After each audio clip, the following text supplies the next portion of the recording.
Telegram 360 a présenté Info 360.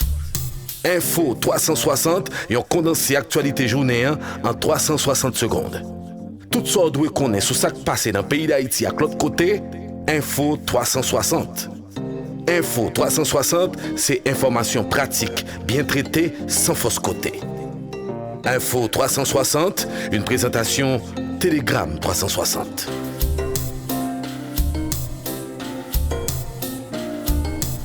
Bonsoir à tous, bienvenue à Info 360 pour ce jeudi. Nouveau rebondissement dans l'affaire relative au scandale de corruption à la Caisse d'assistance sociale. Le juge Jean-Wilner Mourin, qui instruisait le dossier, a rendu son ordonnance cette semaine. Au moins 6 personnes, parmi elles l'actuel ministre des Affaires sociales et du Travail, Pierrico Audenay, ont été inculpées pour détournement de biens publics, enrichissement illicite, faux et usage de faux, entre autres infractions. Dans ce document, déjà acheminé au parquet de Port-au-Prince, le magistrat instructeur requiert que tous les inculpés, à l'exception du titulaire du MAST, soient pris de corps et conduits à la maison d'arrêt. Il est à rappeler que l'ancienne directrice de la CAS, Edwin Tonton, impliquée dans ce scandale de corruption, est écrouée depuis le 25 avril dernier alors qu'elle était encore en fonction.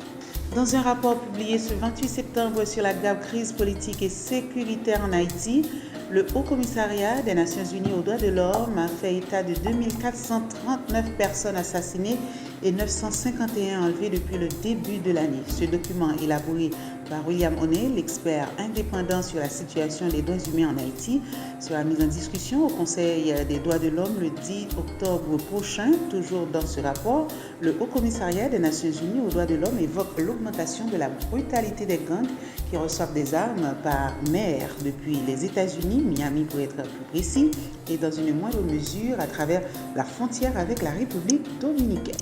Info 360. Info 360 et on condensé actualité journée en 360 secondes. Tout ça doit connaître sur ce qui passe dans le pays d'Haïti à l'autre côté, Info 360.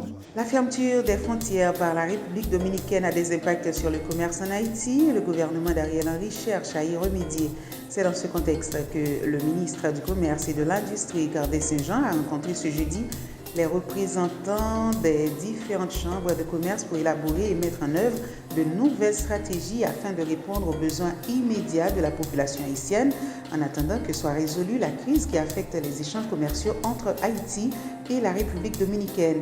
À l'issue de cette rencontre, le ministre Cardé Saint-Jean a exprimé la volonté et l'engagement du gouvernement de trouver des mécanismes susceptibles d'absorber à très court terme les conséquences du conflit transfrontalier.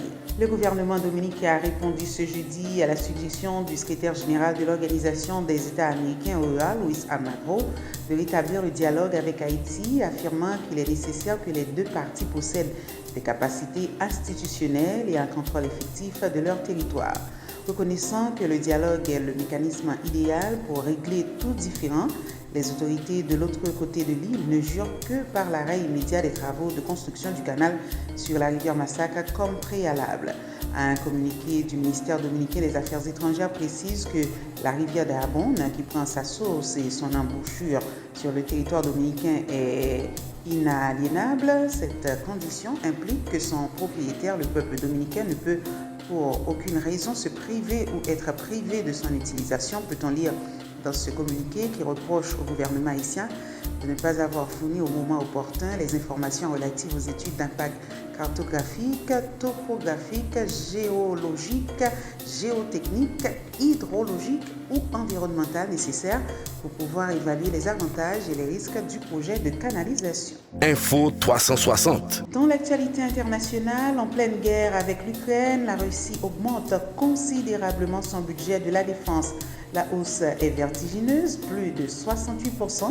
En effet, le budget russe pour 2024 qui sera présenté vendredi 29 septembre à la Douma, le Parlement, affiche une explosion des dépenses militaires et encore, ce budget pour la défense qui équivaut à 106 milliards d'euros au cours actuel ne tient pas compte des dépenses classées secrètes. Info 360. Tout le plaisir a été pour nous de vous informer aujourd'hui à Info 360. Merci de votre fidélité. À bientôt. Info 360, une présentation Telegram 360.